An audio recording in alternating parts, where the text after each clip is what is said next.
It started innocuously, as these things often do.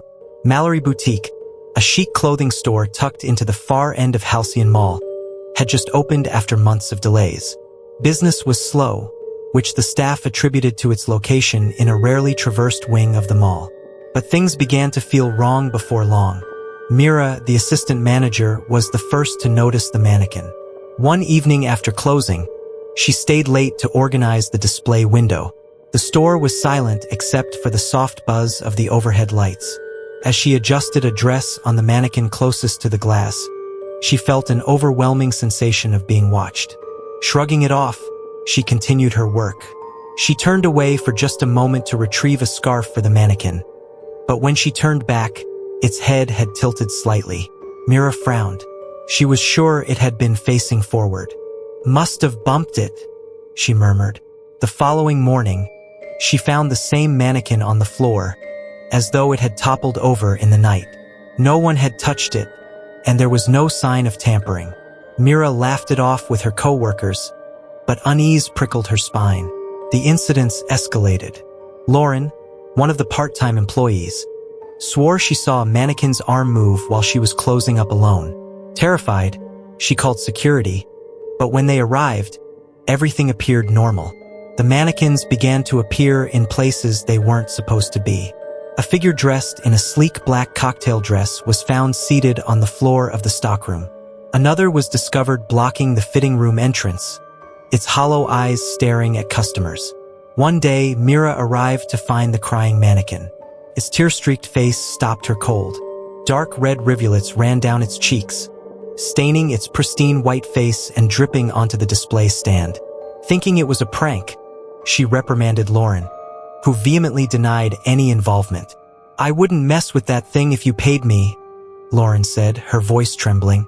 Mira wiped the mannequin clean with a rag and carried on with her day. But by closing time, the blood-like tears had returned. The rumors spread. Customers started to notice the strange occurrences.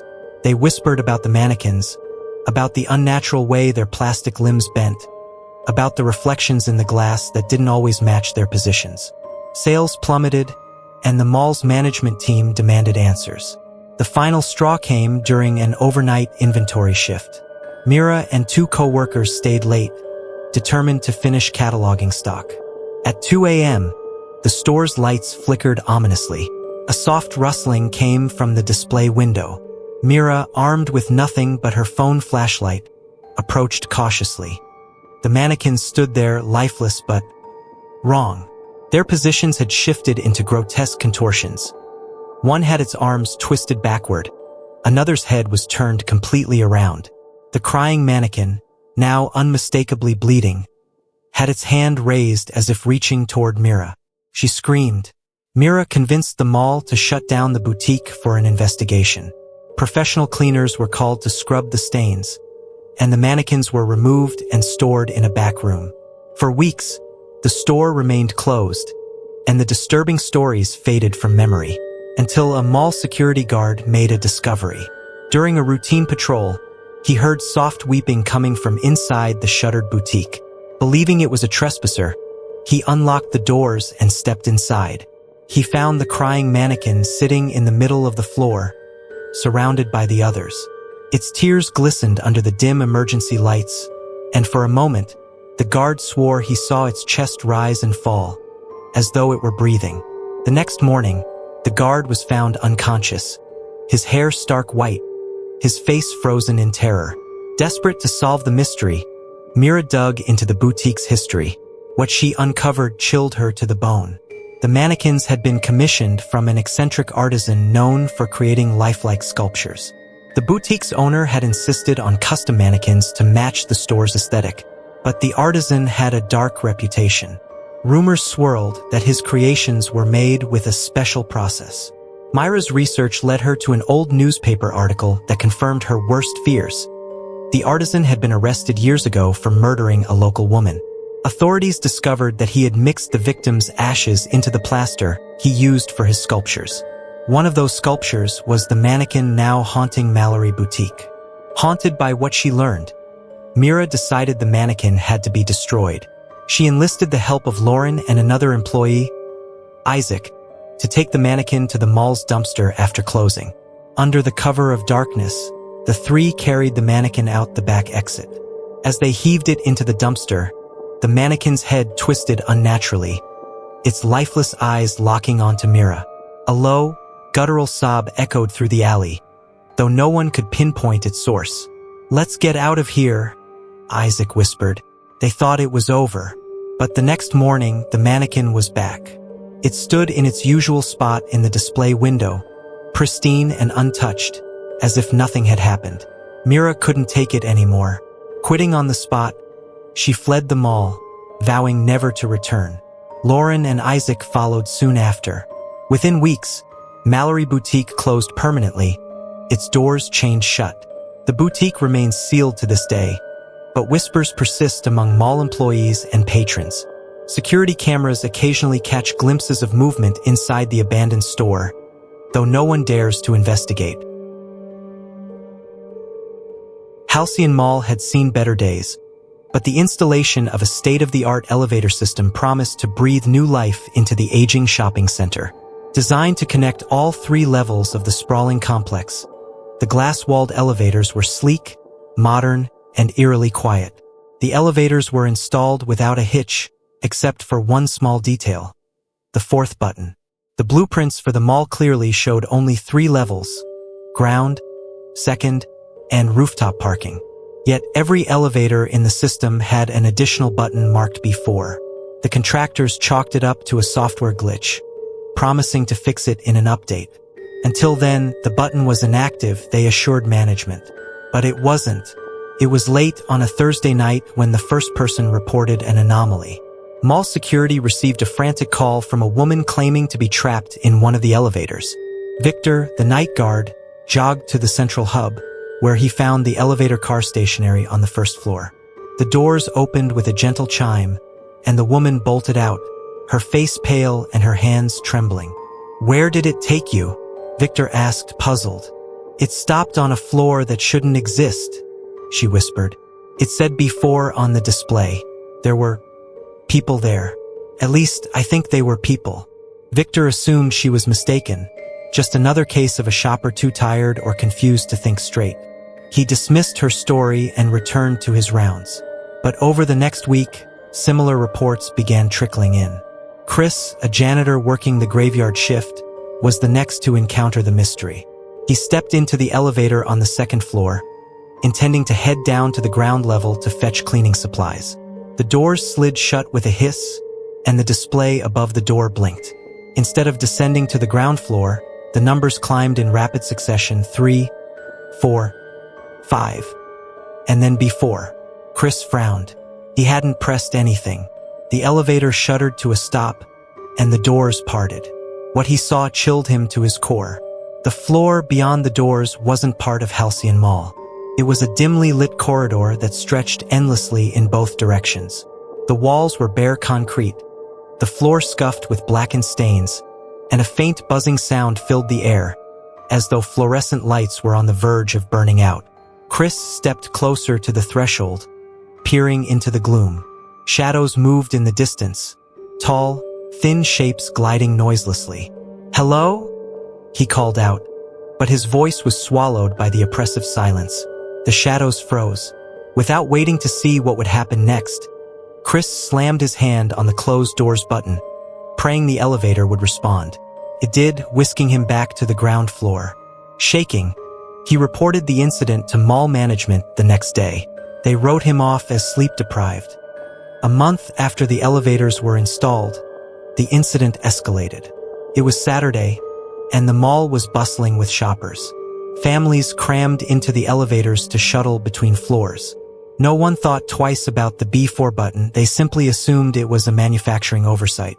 That day, a young boy named Tommy wandered into one of the elevators alone while his mother shopped nearby. He was pressing buttons at random, giggling to himself. When the doors slid shut, his mother turned just in time to see the display change. B4. Panicked, she rushed to the security desk, demanding they stop the elevator. But the system was unresponsive. When the doors finally reopened, the elevator was empty. Tommy was gone. The mall was put on lockdown. Security combed every inch of the building, but Tommy was nowhere to be found. His mother insisted she saw the elevator descend to a non-existent floor, but no one believed her. Victor, the night guard, couldn't shake the nagging feeling that something unnatural was at play. That evening, long after the mall had emptied out, he decided to investigate. Equipped with a flashlight and a radio, Victor stepped into the same elevator Tommy had entered. He pressed the B4 button.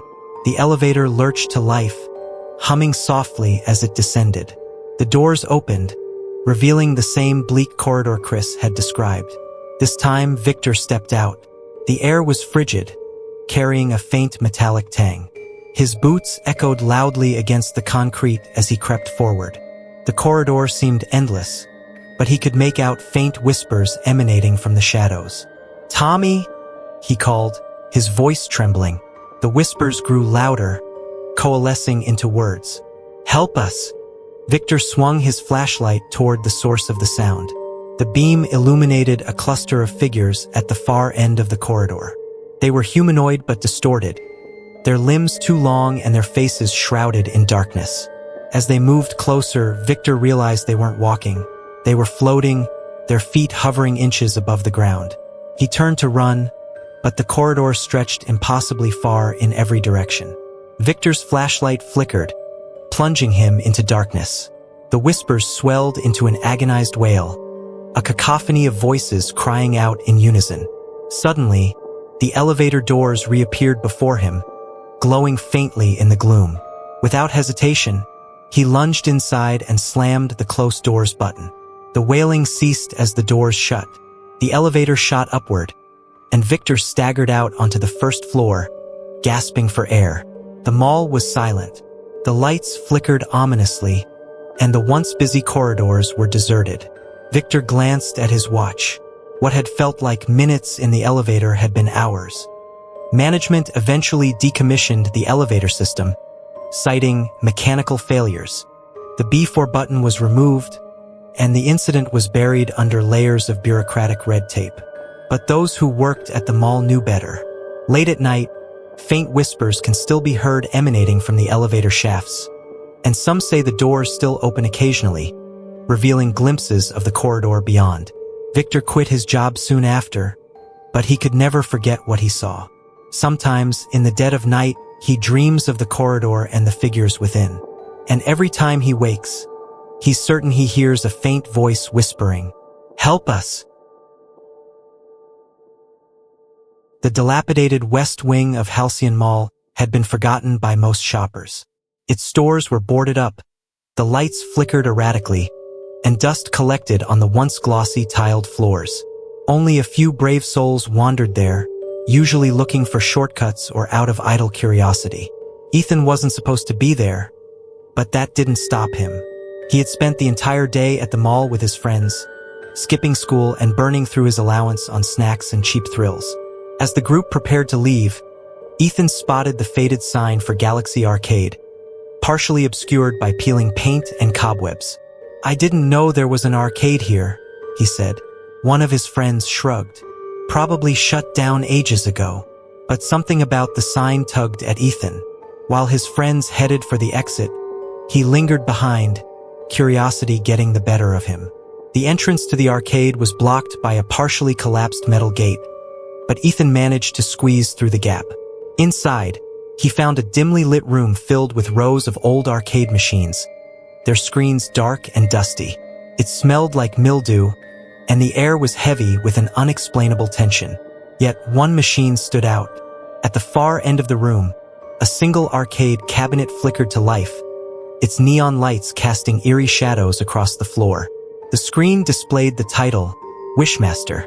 Ethan approached cautiously, noting how out of place the machine looked. While the other cabinets were relics of the 1980s, Wishmaster seemed brand new, its colors vibrant and its controls pristine. "Play me," the screen flashed in bold letters. Ethan hesitated, but his curiosity won out. He dropped a token into the slot, and the machine hummed to life. The game was simple. A pixelated figure resembling a genie appeared on the screen, surrounded by stars and swirling smoke. "Welcome, player," the genie said in a deep, commanding voice. "I can grant you one wish for each level you complete. What is your first wish?" Ethan grinned, thinking it was all part of the game's gimmick. How about $20? The genie's eyes glowed red. "Wish granted," it intoned. The screen shifted to the first level, a basic platformer with blocky graphics and cheerful music. Ethan cleared it easily, and when the level ended, the genie reappeared. "Look in your pocket," it said. Confused, Ethan reached into his jeans and pulled out a crisp $20 bill. His eyes widened. "No way." Ethan played again, intrigued by the machine's mysterious power. Each level grew harder, but the rewards were undeniable. He wished for a new phone, and it appeared in his backpack. He wished for perfect grades, and his phone buzzed moments later with an email from his school, confirming an updated GPA. By the fourth level, the game began to shift. The genie's voice grew deeper, almost guttural. The once cheerful music became dissonant and distorted, and the levels were no longer bright and colorful but dark, with unsettling imagery. Ethan hesitated, but the promise of more wishes kept him playing. "What is your next wish?" the genie asked, its grin unnervingly wide. Ethan, emboldened by his success, laughed. "Make me famous." The genie's eyes flared. Wish granted. The level that followed was different. It wasn't a game anymore. It was a recording of Ethan walking through the mall, followed by dozens of people staring at him. Their faces were featureless, just smooth ovals of flesh, and their hands reached out as if desperate to touch him. Ethan's heart pounded. He slammed the exit button on the cabinet, but it didn't respond. "Finish the level," the genie growled. By the time Ethan completed the level, sweat drenched his face, and his hands shook. The genie appeared again, but its once pixelated form was now disturbingly realistic. "You are bound to the game," it said. "Your soul is the price of your greed." The room around him shifted. The other arcade machines dissolved into darkness, and the walls closed in, trapping Ethan with the glowing cabinet. "One more level," the genie said. "One more wish." Ethan wanted to run, but his body wouldn't obey. Trembling, he muttered, "I wish I'd never played this stupid game." The genie's laugh echoed, loud and malevolent. Wish denied. The next morning, Halcyon Mall opened as usual, but Ethan was nowhere to be found. His friends assumed he'd gone home late, and his parents filed a missing person report. The police found no trace of him, but one of the officers noticed something strange in the abandoned West Wing. A single arcade machine, glowing faintly in the dark. When they approached it, the screen displayed a chilling message. New high score, Ethan. Galaxy Arcade became the stuff of urban legends. Rumors spread that anyone who played Wishmaster would suffer the same fate as Ethan. Some said they could hear his screams if they stood near the machine long enough. Years later, a group of teenagers stumbled upon the arcade during a dare. Among them was a boy named Danny, who scoffed at the warnings. "Looks like just another dumb game," he said, dropping a token into the machine. The screen flickered to life, and the genie appeared, its grin as menacing as ever. "Welcome, player," it said. "What is your wish?" Danny's laughter faded as the machine's glow reflected in his wide, terrified eyes. Halcyon Mall was bustling in the weeks leading up to Christmas. The halls were decked with sparkling garlands, oversized ornaments hung from the ceilings, and a towering tree stood in the central plaza, drawing families eager to take photos with Santa. For Tony, a janitor working the late shift, the holiday season was both a blessing and a curse. The extra hours meant better pay, but it also meant staying late to clean up after hundreds of shoppers. By the time the mall emptied out each night, Tony often found himself walking through eerily deserted corridors, the festive cheer replaced by an unsettling silence. But this year, something was different. Tony first saw her near the food court. It was just past midnight, and he was mopping up a sticky spill left by some careless kids. The soft hum of a vacuum echoed from a distant wing, where another janitor was working. As Tony wrung out his mop, he spotted movement out of the corner of his eye. A woman stood near the edge of the food court, clutching a child by the hand. She was dressed in outdated clothes, a long coat and a scarf that looked like they belonged in the 1980s. Tony frowned. "Ma'am? The mall's closed." She didn't respond. Instead, she turned and began walking toward the escalators, her child in tow. "Hey, wait!" Tony called, hurrying after her. By the time he reached the escalators, they were empty. The woman and child had vanished. Tony mentioned the strange encounter to his coworker, Maria, the next night. "You saw her too?" Maria's face went pale. "What do you mean, too?" Maria glanced around nervously, lowering her voice. "That's the Christmas specter. She shows up around this time every year." Tony laughed uneasily. "You're joking." Maria shook her head. "It's no joke. Back in the late 80s, there was a stampede here during a Christmas sale. Some store announced a crazy discount on toys and people went wild. A woman and her daughter got trampled to death near the toy store. Ever since then, people have reported seeing them around the mall during the holidays." Tony shivered, but he brushed off Maria's story as an urban legend. Still, he couldn't shake the feeling that something was watching him as he worked. The next night, Tony saw the woman again. This time, she stood near the Christmas tree in the plaza, her child clinging to her side. Tony froze, his heart pounding.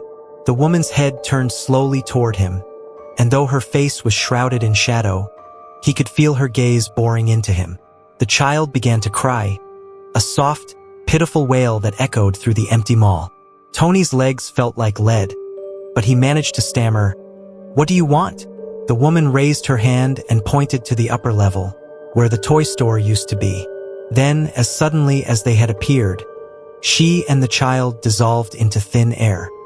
Unable to ignore what he'd seen, Tony dug into the mall's history. He searched online for old news articles and eventually found a headline from 1988.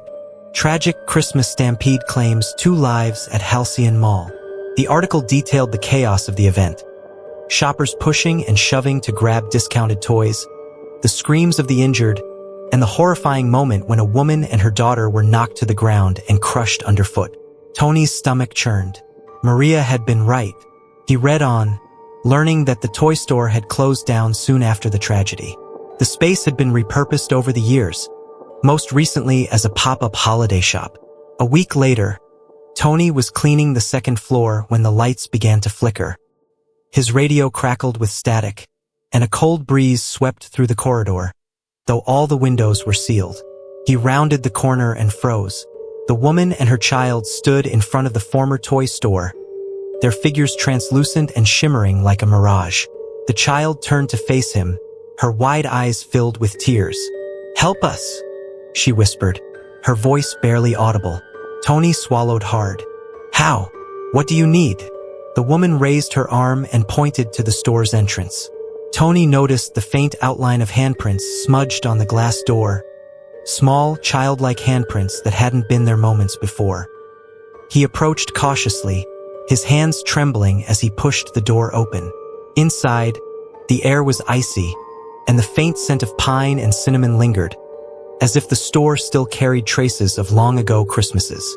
Tony's flashlight beam swept across the dusty shelves, landing on a single object in the center of the room, a tattered doll. It looked ancient, its fabric body frayed and its button eyes barely hanging on. "Is this yours?" Tony asked, turning back toward the doorway. The woman and child nodded in unison. Tony picked up the doll, its fabric stiff with age. A sudden wave of sorrow washed over him, and tears streamed down his face unbidden. He clutched the doll tightly, feeling an overwhelming urge to protect it. "Thank you," the woman said, her voice soft and echoing. Tony looked up, but they were gone. The next day, Tony placed the doll in the Christmas tree at the center of the mall, tucking it gently among the branches. He didn't tell anyone why, but he felt certain it belonged there. From that night on, the sightings stopped. Maria noticed the change, too. "You did something, didn't you?" she asked. Tony simply nodded. Though the apparitions never returned, Tony couldn't forget the woman and her child. Every Christmas, He made a point to visit the tree and place a small toy at its base, a quiet tribute to the lives lost that tragic day. And though the mall continued to bustle with holiday shoppers year after year, those who worked the late shift would sometimes hear faint footsteps echoing through the halls, accompanied by the soft, haunting sound of a child's laughter. Trendline, the mall's newest clothing store, was an instant hit. Its sleek design, affordable prices, and trendy outfits drew in shoppers by the hundreds. Among its most praised features were the luxurious fitting rooms, each equipped with full-length mirrors framed by soft, glowing lights. But beneath the store's modern charm, a sinister secret lurked. Emma was one of the first to notice something strange. She had come to Trendline with her friends, eager to find the perfect outfit for an upcoming party. After browsing the racks, she picked out a black dress and stepped into the fitting room. The mirror was spotless, reflecting every detail with uncanny clarity. Emma turned side to side, admiring how the dress hugged her figure. But as she reached up to adjust her hair, something caught her eye. Her reflection wasn't following her movements. Emma froze, her hands still in midair. In the mirror, her reflection tilted its head, a slow, deliberate motion that she hadn't made. A chill ran down her spine, and she bolted out of the fitting room, leaving the dress behind. Her friends laughed off her story, teasing her for being jumpy, but Emma couldn't shake the feeling that something was terribly wrong. The employees of Trendline had their own stories. Carla, a sales associate, often worked the closing shift. One night, as she straightened up the fitting rooms, she noticed the mirror in room 3 had a faint smudge. She grabbed a cloth and leaned in to clean it, but as her hand moved across the glass, she felt an odd resistance, almost as if the mirror were pushing back. Her breath fogged up the glass, and for a brief moment, she saw something staring back at her. A pale face with hollow eyes and a twisted grin. Carla stumbled back, dropping the cloth. When she looked again, her reflection was normal. She never worked late again. It wasn't long before customers began to vanish. A teenage girl named Lily was the first. She had gone shopping with her mom, who waited just outside the fitting rooms while Lily tried on clothes. When she didn't come out after 10 minutes, her mother called out to her. There was no response. The staff unlocked the door to room 3, but it was empty. Lily's clothes and phone were still there, but she was gone. The police were called, but they found no evidence of foul play. The security cameras showed Lily entering the fitting room but never leaving. Rumors spread quickly. Shoppers began avoiding the fitting rooms, and some even claimed to hear whispers emanating from the mirrors when they walked by. One night, a store manager named Alex decided to investigate. He had heard the rumors and wanted to put them to rest. Armed with his phone camera, he locked the store and entered room 3. He stared into the mirror, feeling foolish. "It's just a mirror," he muttered, turning on his camera to record. But as he reviewed the footage moments later, his stomach dropped. In the video, a shadowy figure loomed behind him, visible only in the mirror. When he spun around, the room was empty. The next morning, Alex resigned. Determined to uncover the truth, Carla dug into the store's history. She discovered that the building where the mall now stood had once been a hotel infamous for its dark past. In the 1970s, a series of grisly murders had taken place in room 313 of the Halcyon Grand Hotel. The killer, an eccentric artist named Victor Venn, had been obsessed with mirrors, believing they were portals to another realm. When the hotel was demolished, many of its furnishings were auctioned off, including an ornate mirror from room 313. Carla's blood ran cold. She was certain this was the same mirror now hanging in room 3. By the time Carla pieced everything together, it was too late. Trendline had announced a massive holiday sale, drawing crowds despite the growing unease among shoppers. That evening, as the store reached capacity, the mirrors in the fitting rooms began to change. Shoppers screamed as their reflections warped, twisting into grotesque, nightmarish versions of themselves. In room 3, the mirror pulsed with a dark energy, its surface rippling like water. One by one, customers were pulled into the glass, their screams echoing through the store. Carla, frozen with terror, watched as the mirror consumed them. Desperate, she grabbed a chair and hurled it at the mirror. The glass shattered, pieces flying in every direction. The store was evacuated, and the police launched an investigation, but they found no evidence of the missing shoppers. Carla was fired for damaging the mirror, but she didn't care. She knew she had stopped something far worse from happening. The shards of the broken mirror were discarded, but whispers persisted that they were still cursed. Months later, a young boy found a shard of the mirror in a dumpster behind the mall. He brought it home, fascinated by the way it shimmered in the light. That night, as he stared into the shard, his reflection smiled. He didn't